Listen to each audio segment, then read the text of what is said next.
Hello and welcome to Plus and Minus Tutorials. Today's topic, accounts receivable.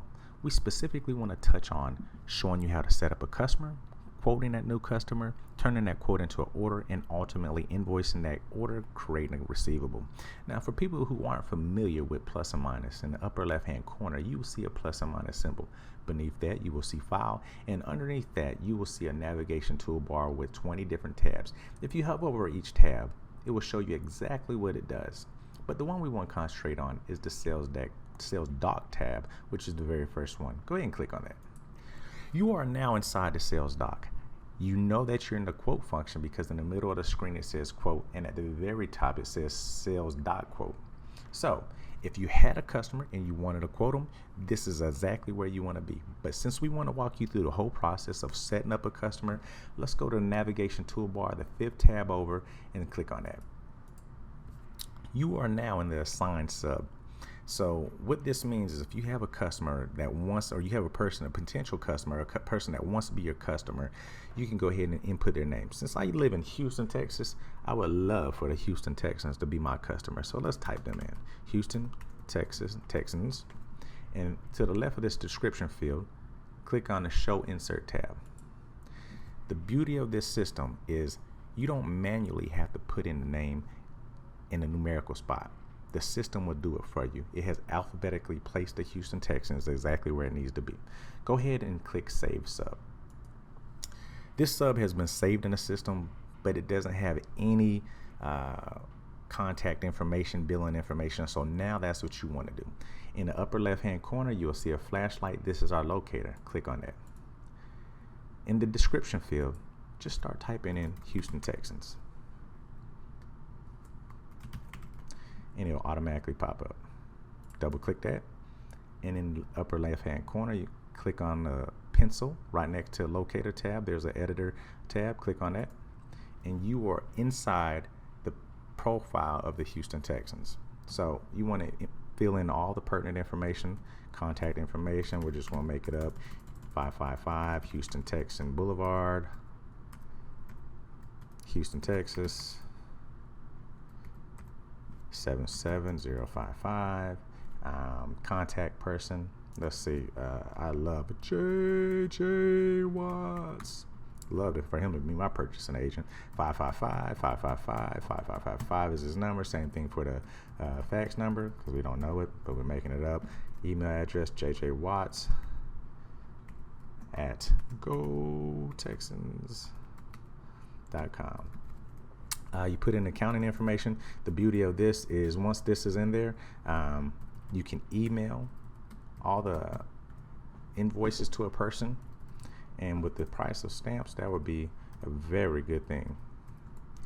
Susan at gmail.com.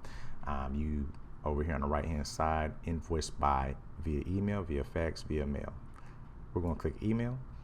Above this you can set the terms. Usually it's 1%, 10 days, or net 30. If you have a new customer and you don't think they can pay their bills, you can set their credit limit 30 days. If you don't think they'll pay or you're very suspicious, you can set them on COD. We're in Texas, so you can click on that on the right hand side. But onto the left of this, you will see EFT, electronic file transfer. Now, if you don't put in the correct bank routing number, it will kick it back. So I just happen to know Bank of America because I bank with them. So I'm going to make up an account number, and I'm going to enable this so that you can send EFTs, or that you can receive EFTs or send them.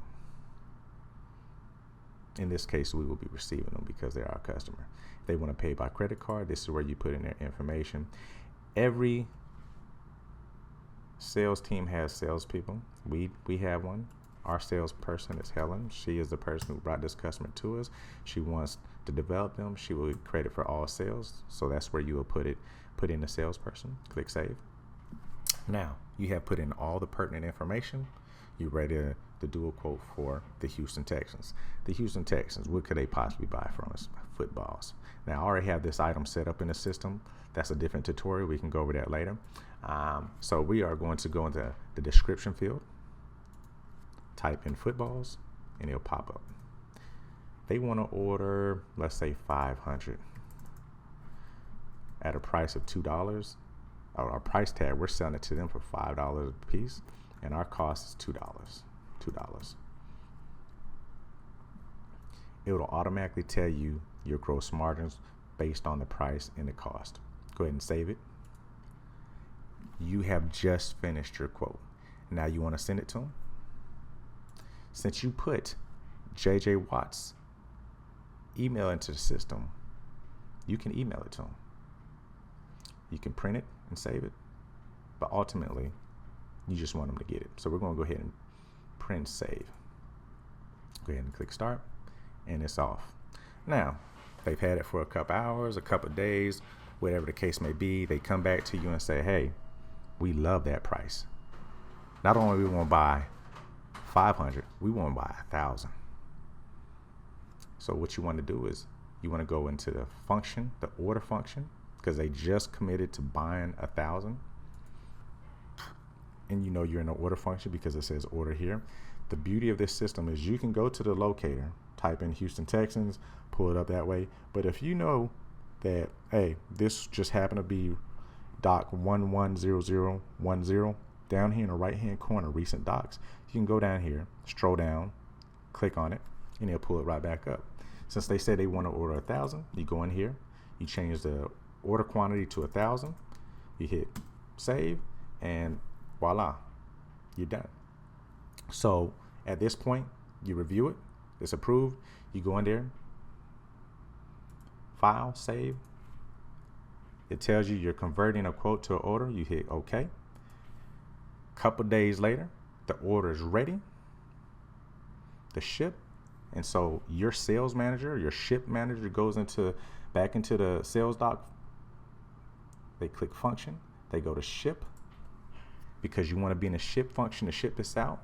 You just happen to know it's in the recent docs, but just for tutorial purposes, we have 5,000 new invoices in the system, so it's kind of impossible to find it. The easiest way to find it is to go in here and type in Houston Texans. Double click on that. You can double click on docs, and it'll show every order that the Houston Texans have ever ordered from you. You just happen to know it's this one because they placed the order on the 19th, and the invoice number is 110010. Double click on that. You're in the ship function. Double click on the first line. It'll tell you, do you want to ship all 1,000? Yes. If you click 500, it'll automatically create a back order. But just since you're shipping all 1,000, go ahead and hit enter. Yes. File, save. If you want to ship a shipping list with it, you say print and save. But since I'm not shipping anything, this is just a tutorial, I'm going to hit save.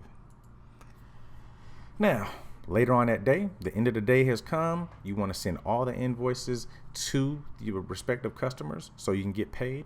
You want to go back in here to the sales doc, go into the invoice function,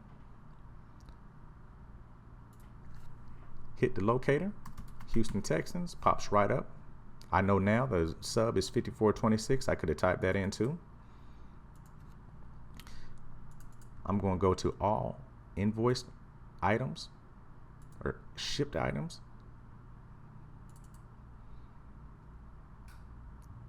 You look at what's required. The required date is 8/20. You quoted date was 8/19. Your ship date is 8/19. It's required by the 20th. You know there's a 1 day transit. It takes 1 day to get it there. They will have it by the 20th. The person who entered it was Heather. You can put Tim in as the person, or no, it's JJ Watts. JJ in as the person who ordered it. Your terms are 1% 10 day, 1% discount 10 days, net 30. PO number 123456. If there's a message, hey, leave it at the doorstep, whatever the case may be. There you go. UPS, it went UPS, tracking number 123456. Then you save. Print and save or email. Since I have Susan as our accounting clerk, I can hit send, and guess what? It's going to Susan. Now, that's not the correct email address, but so I'm going to be prompted that that's not correct, but ultimately that would be the process. So I hope this tutorial helps. It was a little bit longer than I wanted to be, but I had to go through the whole process. If you have any questions, please put it in the field below. Please subscribe to Plus or Minus. Thank you for watching. Have a great day. Bye-bye.